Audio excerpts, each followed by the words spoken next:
Donc, bonjour à tout le monde. Le titre du message aujourd'hui, c'est « Le don le plus précieux du ciel ». J'ai envie de vous poser la question, je suis sûr que vous savez la réponse. Quel est donc ce don le plus précieux de tout l'univers de la part de notre Père Céleste? Puis, je suis certain que pour la majorité des chrétiens, on est bien conscient que le don le plus précieux qui a été donné, c'est bien sûr son propre Fils, son Fils unique. Sur la croix du Calvaire, Jésus a incarné le don du sacrifice. Il s'est sacrifié lui-même pour le salut des autres. Pour ceux qui me connaissent, vous savez que un des versets que je préfère dans la Bible, c'est vraiment Galates 2:20. Puis on s'attarde souvent, moi je cite souvent la première partie, même dans mes prières parfois, je le dis comme Paul, et ça dit, la première partie dit j'ai été crucifié avec Christ, et si je vis, ce n'est plus moi qui vis, mais c'est Christ qui vit en moi. Et j'aimerais vous mettre à l'écran la deuxième partie de ce verset, qu'on cite peut-être, en tout cas que moi je cite un peu moins souvent, qui dit « Et ce que je vis maintenant en la chair, je le vis en la foi du Fils de Dieu qui m'a aimé et qui s'est donné lui-même pour moi. »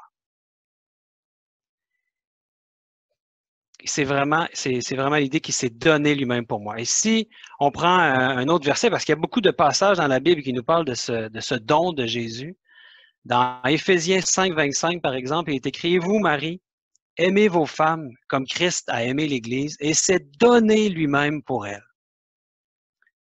Et dans 1 Timothée 2:5-6,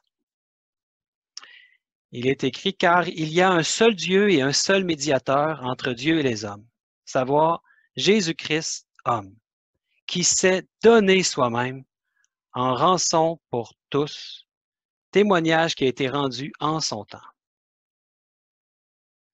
Et un autre passage, pourquoi pas dans Tite, au chapitre 2, versets 13 et 14, il est écrit « En attendant la bienheureuse espérance et l'apparition de la gloire du grand Dieu et notre Sauveur Jésus-Christ, qui s'est donné soi-même pour nous, afin de nous racheter de toute iniquité et de nous purifier pour lui être un peuple qui lui appartienne en propre et qui soit zélé pour les bonnes œuvres. »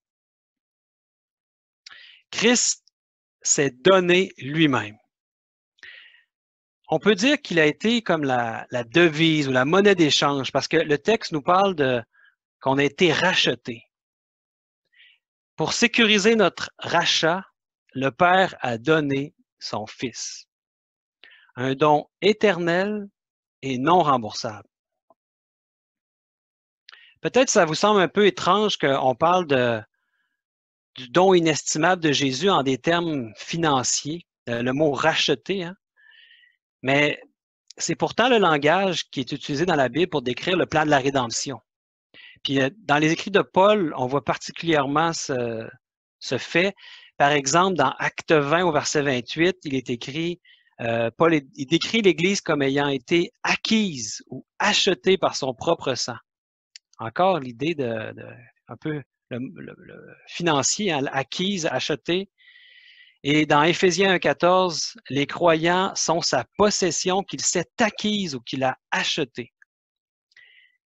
Et un texte que je vais vous mettre à l'écran dans 1 Corinthiens 6, 19 et 20, on peut y lire « Ne savez-vous pas que votre corps est le temple du Saint-Esprit qui est en vous, que vous avez reçu de Dieu et que vous ne vous appartenez point à vous-même? Car vous avez été rachetés à un grand prix. Glorifiez donc Dieu dans votre corps et dans votre esprit qui appartiennent à Dieu. » Nous avons été rachetés à quel prix? D'après ce que Paul nous dit au verset 20, à un grand prix. Un prix inestimable, en fait. En nous achetant à un grand prix, le texte dit que nous lui appartenons. Très intéressant. Il nous a acheté un grand prix et on lui appartient.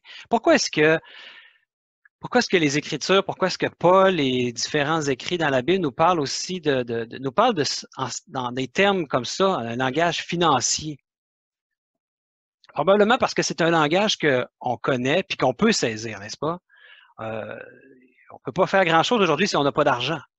Il y a des gens qui font, j'ai entendu dernièrement, le survivaliste qui essaie de vivre sans argent, se débrouiller, survivre. Mais c'est vraiment la minorité. La plupart d'entre nous, on a besoin d'argent. On comprend ce langage-là, n'est-ce pas?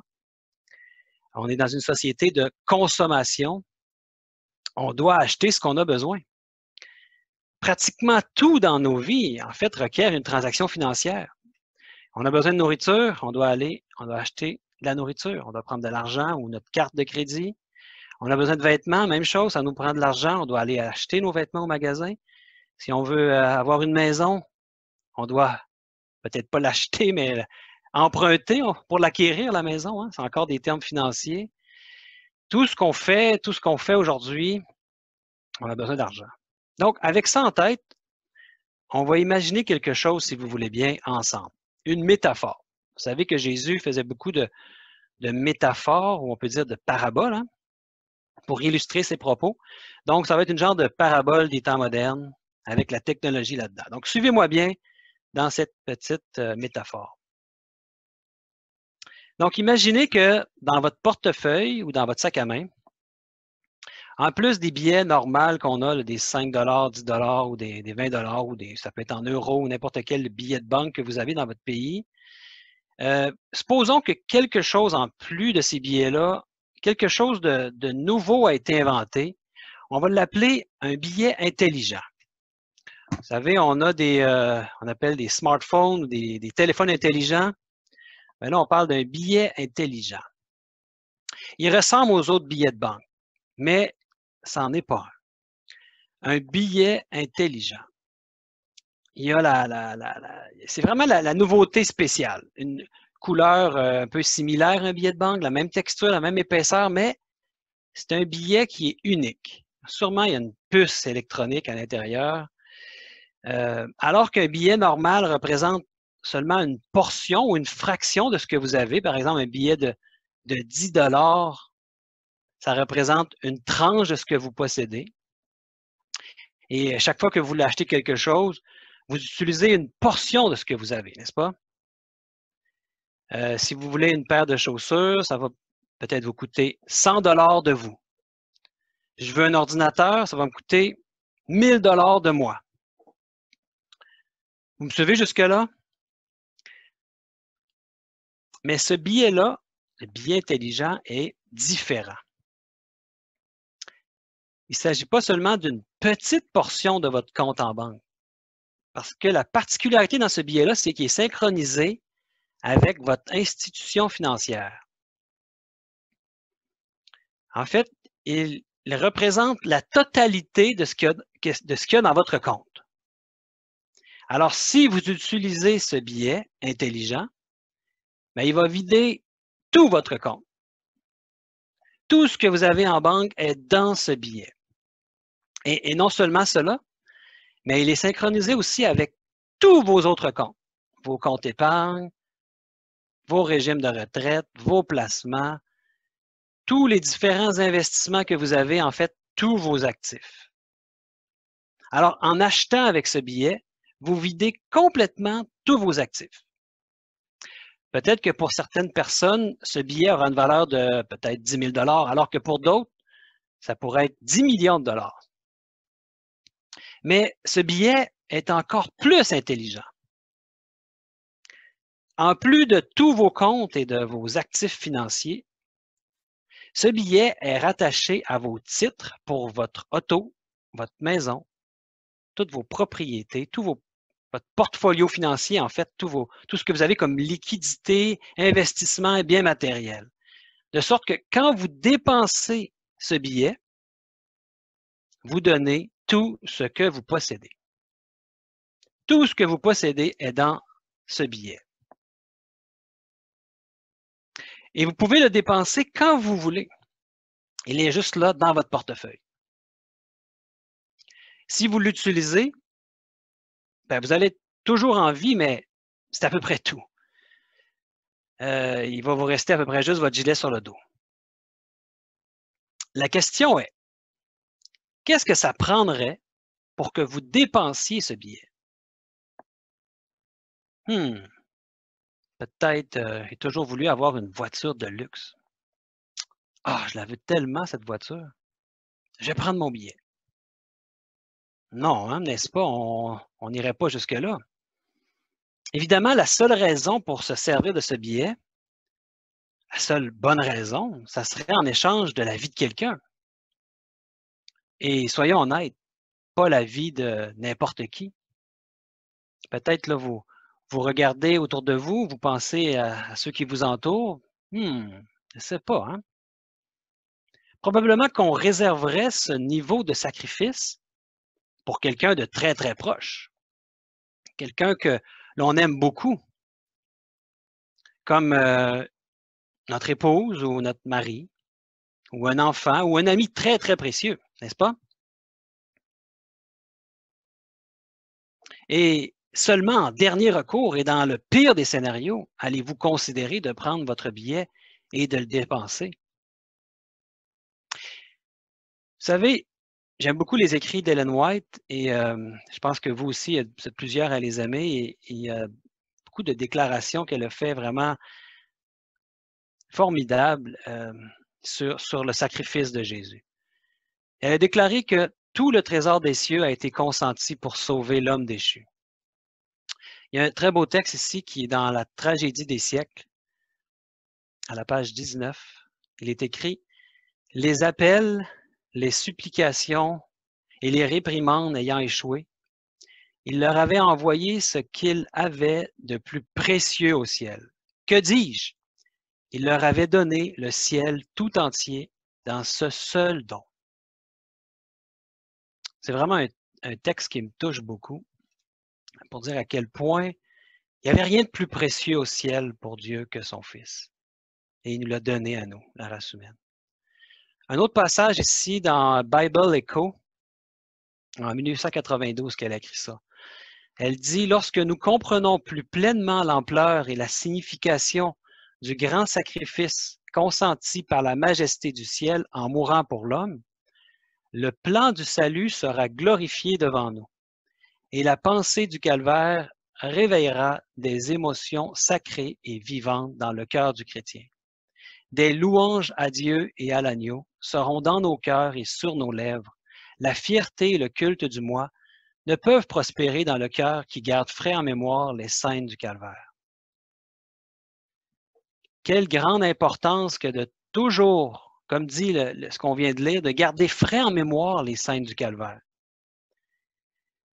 Je pense qu'on devrait à chaque jour contempler la croix et ce qui s'est passé au calvaire. Je pense que c'est essentiel de garder ça frais en mémoire pour que ça, je pense que ça contribue à la mort de notre ego au quotidien. Contempler la croix, apprécier la grandeur du don. Le Père a donné ce qu'il avait de plus précieux au ciel. Et la servante du Seigneur dit même que le Père a donné le ciel tout entier dans ce seul don. Pouvons-nous encore douter de la grandeur de son amour? À quel coût est-ce que le salut a été donné? Parfois, je pense que quand on utilise des termes comme infini, éternel, inestimable, on utilise ces termes-là, hein, mais on en vient, est-ce que des fois on en vient à perdre un peu de vue la ramification personnelle pour nous aujourd'hui? Je pense qu'il y a une raison pour laquelle Jésus-Christ a mis ces grands concepts en termes concrets que l'on peut saisir. Pour nous sauver, il en a coûté le trésor qu'est le Christ. On va retourner à notre métaphore, notre parabole moderne, si vous voulez bien. Le billet intelligent et le trésor qu'il représente. Nous allons pousser encore un peu plus loin notre histoire. Considérez que dans ce billet intelligent, considérez qu'il y a une pénalité ajoutée qu'on n'a pas encore parlé, qui est rattachée à l'utilisation de ce billet intelligent. Ça doit être écrit en petits caractères, vous savez, dans les conditions d'utilisation qu'on ne lit jamais, là. Il faut lire les petits caractères. Hein? Supposons qu'un événement arrive et que vous preniez la décision d'utiliser votre billet, alors tout disparaît dans votre vie, comme on a dit. Et ensuite, le gouvernement va vous pénaliser pour votre dépense très téméraire et pour avoir mis en fait votre vie et celle de votre famille en danger. Quelle va être la pénalité? Ben, ils vont garder votre revenu pour le reste de votre vie. Pour votre bien, pour éviter que vous replongiez de nouveau dans le même précipice. Vous ne pourrez plus jamais retrouver la position que vous aviez avant. Parce qu'en utilisant le billet intelligent, ce n'est pas seulement vos finances présentes, mais également vos finances futures qui sont affectées. Pour le reste de votre vie, votre standard de vie sera diminué de manière permanente. Je constate que nous sous-estimons bien souvent la valeur du sacrifice de Jésus.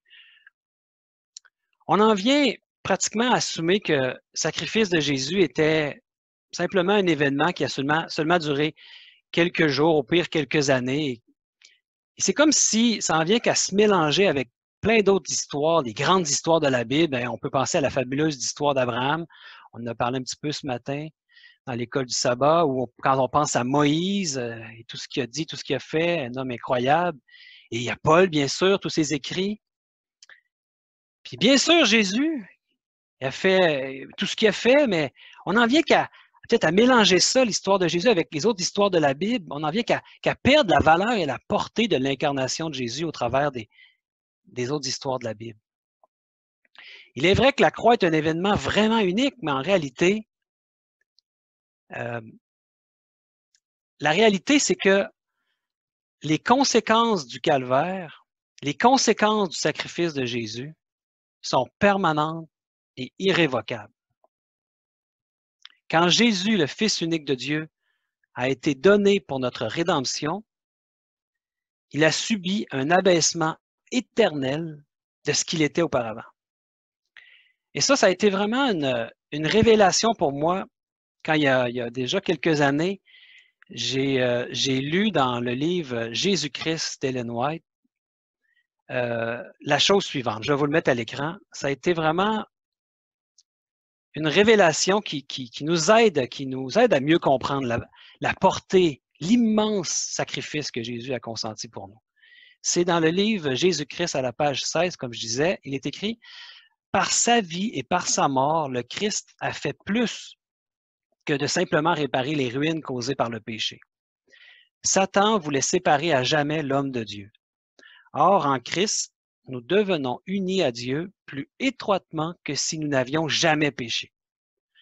En assumant notre nature, le Sauveur s'est rattaché à l'humanité par un lien qui ne sera jamais brisé et qui subsistera d'âge en âge. Dieu a tant aimé le monde qu'il a donné son Fils unique. Ce n'est pas seulement pour porter nos péchés, pour mourir en sacrifice pour nous qu'il a été donné. Dieu l'a donné pour toujours à l'humanité déchue. Christ n'a pas été prêté, là c'est moi qui ajoute, il a été donné. Ce n'était pas temporaire, mais permanent. C'est pour toujours qu'il a été donné à l'humanité déchue.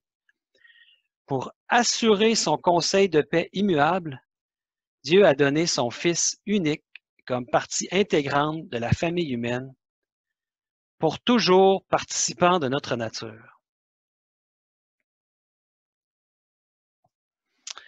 C'est vraiment quelque chose de... C'est vraiment trop grand. Ce qu'il était avant l'incarnation, en fait, il ne le sera plus jamais. La croix est arrivée à l'an 31 de notre ère, mais les conséquences pour Jésus sont encore en ce moment. Et ils demeureront, ces conséquences, pour l'éternité. Est-ce que vous avez déjà lutté avec la gravité de ce concept? En fait, je veux dire, le Sauveur est vraiment l'un des nôtres. Car Dieu a tant aimé le monde qu'il a donné son Fils. Jésus n'a pas été prêté, mais il a été donné pour toujours à la race humaine. Il est, on peut dire, une espèce en lui-même. Il n'y a pas d'autre humain, divin, comme Jésus-Christ. En un sens, il sera pour toujours seul dans sa position très spéciale dans l'univers. Et ce n'était pas seulement pour, comme peut-être plusieurs le pensent, pour un certain temps, pas seulement pour un projet de 33 ans, mais pour l'éternité, figurez-vous donc. De plus, le corps qu'il a ne sera pas sans imperfection. Il est celui qui garde les marques de nos cicatrices. Avez-vous déjà pensé que lorsque nous recevrons de nouveaux corps au retour de Jésus, nos corps vont être transformés, ils vont être rendus incorruptibles, tous nos défauts vont disparaître. Moi, j'ai une tache de naissance sur l'épaule. Je pense que cette tache-là de naissance va disparaître. Si quelqu'un lui manque un doigt, il va revenir. Gloire à Dieu. Mais Jésus, lui, conservera ses cicatrices pour toujours. Les trous dans ses mains, dans ses pieds, vont nous rappeler pour l'éternité la grandeur du sacrifice de Jésus. On ne pourra jamais oublier. Le seul d'entre nous qui est innocent, et c'est lui qui a les cicatrices. Tout comme notre standard de vie serait diminué si nous utiliserions ce billet intelligent fictif qu'on a parlé, de même quand Dieu a donné son Fils à l'humanité, mais il s'agissait d'un don non remboursable avec des conséquences éternelles. Si vous voulez bien, pour une dernière fois, on va retourner à notre métaphore. Supposons maintenant qu'il existe dans le monde un tel bien intelligent et que l'impensable ne se produise et qu'une personne que vous aimez beaucoup et pour laquelle vous seriez prêt à mourir a été pris en otage. Et cette personne est captive. Elle est attachée, elle est menacée de mort. Et là, les ravisseurs vous contactent et vous font leur demande. Et vous savez ce qu'ils veulent? Eh oui, le billet intelligent. Ils veulent vider tous les comptes que vous possédez et tous vos actifs, comme on a dit tantôt. Voulez-vous que votre proche revienne? Nous voulons vos comptes en banque, fonds de pension, économie, la maison, les propriétés, l'auto, les placements, les revenus futurs. Ils veulent tout. Qu'est-ce que vous allez faire? Hey, ils ont pris votre enfant. Allez-vous consentir à donner le fameux billet qu'ils demandent? Oui, bien sûr. Vous n'allez même pas y réfléchir.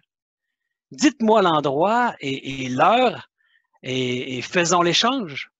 Je veux juste que mon enfant revienne. Et imaginez la scène dans votre esprit. Votre fils est lié.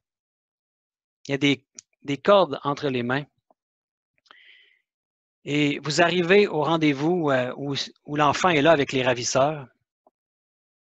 Et là, vous prenez votre portefeuille. Vous avez le billet entre les mains. Et vous leur donnez. Et là, on coupe les liens de votre fils et il est relâché. Et vous vous tenez un peu plus loin et les bras ouverts, ne pensant pas une seconde au prix payé et ce qui est perdu, mais vous pensez seulement à ce qui est maintenant retrouvé. Et avec des larmes dans les yeux et la joie sur votre visage, les bras grands ouverts, vous l'accueillez à la maison.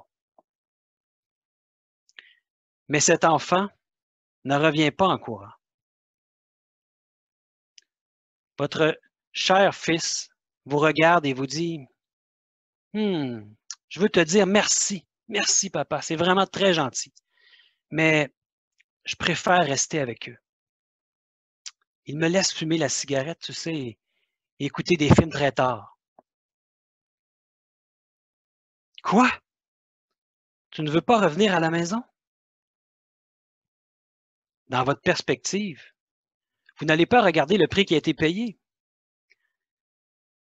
Mais le prix payé est peu comparé à l'ingratitude qui est démontrée par votre fils. En fait, pas seulement l'ingratitude, mais tu ne veux pas être avec moi autant que moi, je veux être avec toi. Dans la perspective d'un observateur qui regarderait la scène, qu'est-ce qu'il penserait de cette personne? Ça ne serait pas de la tristesse, ça serait de l'indignation, n'est-ce pas? C'est tellement ingrat. Est-ce que tu sais ce qu'il a donné pour toi? Il va être pauvre pour le reste de sa vie. Et toi, tu choisis de rester pour... Et c'est pas obligé pour être pour la cigarette, hein, ou ça peut être en fait n'importe quoi à la place. En fait, c'est l'idée que rien ne devrait être assez important pour ne pas être sacrifié en retour d'un tel sacrifice. Devant un si grand amour, une grâce si incroyable, qu'est-ce qui pourrait faire que vous ne reveniez pas à la maison? Et je ne sais pas ce que ça pourrait. Ça pourrait être peut-être, pour certains, la malbouffe ou d'autres, la pornographie ou la paresse, la convoitise. Je ne sais pas ce que cette chose peut être pour vous. Mais est-ce qu'il pourrait y avoir quoi que ce soit que Dieu vous demande, que vous ne seriez pas prêt à faire en retour de ce sacrifice de Jésus? Mais mes amis, la seule véritable réponse au sacrifice de Jésus est de vouloir être comme lui. Ce n'est pas seulement la volonté du sacrifice, mais le désir ardent de se sacrifier. Ce n'est pas seulement ce que je peux faire ou ce que je vais faire. Ce n'est pas comme une négociation, non. Je veux faire plus. Comment est-ce que je peux être plus comme toi, Jésus? Je voudrais te ressembler. Je voudrais être comme toi dans ce même esprit de sacrifice, de se donner pour l'autre. Ce n'est pas de rembourser, puisque je ne pourrai jamais rembourser le sacrifice que Jésus a fait pour moi, n'est-ce pas? Mais je veux être comme toi, Jésus. Tu m'as démontré quelque chose que je n'ai jamais vu dans ma vie. Et je veux être comme toi, Jésus. L'abnégation dans la vie de Jésus devrait écraser tout égoïsme en nous. Voilà le motif de l'obéissance et du sacrifice de notre vie. Il y a un texte dans Jean 12, 32 que j'aime beaucoup. Il est dit, « Et moi, quand j'aurai été élevé de la terre, j'attirerai tous les hommes à moi. » Est-ce que ça exclut quelqu'un? Non, tous les hommes vont être attirés à lui. Est-ce qu'il est dit qu'il va nous forcer? Non, mais la profondeur de son amour dans ce sacrifice de Jésus nous attire comme un aimant. Quand on regarde au prix inestimable consenti par le Fils de Dieu, nous sommes fortement attirés à lui. Mon Dieu, brise en nous tout ce qui résiste et que nous puissions avoir les mêmes sentiments qui étaient en Jésus-Christ. Serez-vous fiers de celui qui a donné sa vie pour vous? Si vous entendez quelqu'un qui parle mal contre votre Sauveur, contre Jésus, allez-vous intervenir? Ou juste laisser faire? Hey, je suis un défenseur de Jésus. Il m'a racheté à un grand prix. En regardant à la croix, l'obéissance et le sacrifice de soi n'ont rien à voir avec le légalisme. C'est plutôt une question de loyauté, je dirais même de l'honneur de Dieu. Le légalisme, en fait, n'est même pas dans l'écran radar dans tout ça. Nous donnons tout à Jésus parce que nous l'aimons et qu'il s'est donné pour nous. Si quelqu'un vous faisait un cadeau précieux, quelle serait votre réponse la plus naturelle? Sûrement un fervent merci. Et selon la valeur du cadeau, votre réponse la plus naturelle serait le désir de montrer votre gratitude à l'ami, n'est-ce pas, pour ce qu'il a fait. Ça, c'est cette capacité-là de répondre de manière heureuse et reconnaissante, c'est comme intégrer ça dans ce qu'on est, nous, les humains, dans notre nature. Ça fait partie de ce que nous sommes, c'est pratiquement instinctif Vous êtes d'accord avec moi? C'est des dizaines de fois par jour. Quand on y pense, là, des dizaines de fois par jour, on remercie pour des gestes de bonté qui sont faits à notre égard. Vous ferez l'exercice de voir combien de fois qu'on peut dire merci dans une journée. C'est comme dans ce que nous sommes. C'est instinctif. On cherche même à répondre par trouver des occasions favorables de répondre à de la gentillesse ou de la bonté à notre égard par la même chose, n'est-ce pas? Cette réponse simple de notre humanité est tout ce que Dieu a jamais demandé à personne, en fait. Christ s'est donné pour nous à la croix. Si nous ne le voyons pas, ou si nous n'avons pas, si nous ne peut pas comprendre comment un vrai cadeau ou sacrifice a été impliqué, ben, il n'y aura naturellement pas de réponse de sacrifice aimant de notre part, mais seulement le désir égocentrique de notre propre sécurité personnelle et la peur qui est toujours présente. Une telle réponse tiède est inévitable dans le cœur de quiconque lorsque Satan, l'ennemi de nos âmes, a réussi à obscurcir la réalité de ce que le Christ a donné pour nous. Mais quand on voit ce qui s'est passé au Calvaire, c'est pour ça qu'Ellen White nous disait l'importance d'avoir toujours frais en mémoire ce qui s'est passé au Calvaire, la croix. Quand on voit ce qui s'est vraiment passé là, et quelle est la portée du sacrifice de Jésus pour nous, bien, il y a quelque chose qui commence à nous émouvoir. Il y a notre cœur qui fond. Et comme il est dit dans Hébreux, chapitre 2, versets 14 et 15, par la mort, le texte dit, et c'est la seconde mort en fait, hein, qui fait mention de la mort, séparation avec Dieu. Donc, par la mort, le Christ a détruit celui qui avait le pouvoir de la mort, c'est-à-dire le diable. Et il a ainsi libéré ceux qui, par peur de la mort, ont été toute leur vie retenus dans la servitude ou l'esclavage. En Hébreux 2. La seule réponse logique en réponse au précieux don de Jésus est de se sacrifier comme il l'a fait. Est-ce que ça veut dire qu'on doit mourir nous aussi sur la croix? Non, en fait. Paul fait un appel au sacrifice, et on va voir dans Romains 12 comment il est dit. Il est dit, je vous encourage donc, frères et sœurs. Il y a un encouragement qu'il nous fait par les compassions de Dieu, ça veut dire par sa bonté, par son amour, son agapé, hein, à offrir quoi? Vos corps comme un sacrifice vivant, saint, agréable à Dieu. Oui, un sacrifice vivant. Et ça va être de notre part un culte raisonnable. Il nous implore de présenter un sacrifice vivant. On n'est pas appelé à mourir, mais à vivre. Dans les petites choses du quotidien, nous sommes appelés à être des témoignages vivants. Le sacrifice est en fait celui de notre ego, de notre moi. Et ce témoignage vivant-là, c'est comme un parfum d'une agréable odeur autour de nous qui se dégage. C'est le caractère de Jésus que Jésus veut reproduire en nous. C'est plus moi qui vis, c'est Christ qui vit en moi. On est appelé à être comme des témoignages vivants, comme des lettres d'amour autour de nous. Oui, on parlait ce matin des Écritures et nous aussi, Dieu veut qu'on soit comme une lettre d'amour, parfum d'une bonne odeur qui se dégage autour de nous. Son agapé en nous. En fait, c'est le charnel en nous qui doit mourir à chaque instant et qu'on puisse réaliser pleinement que nous appartenons à Christ. Parce qu'il nous a rachetés à un grand prix.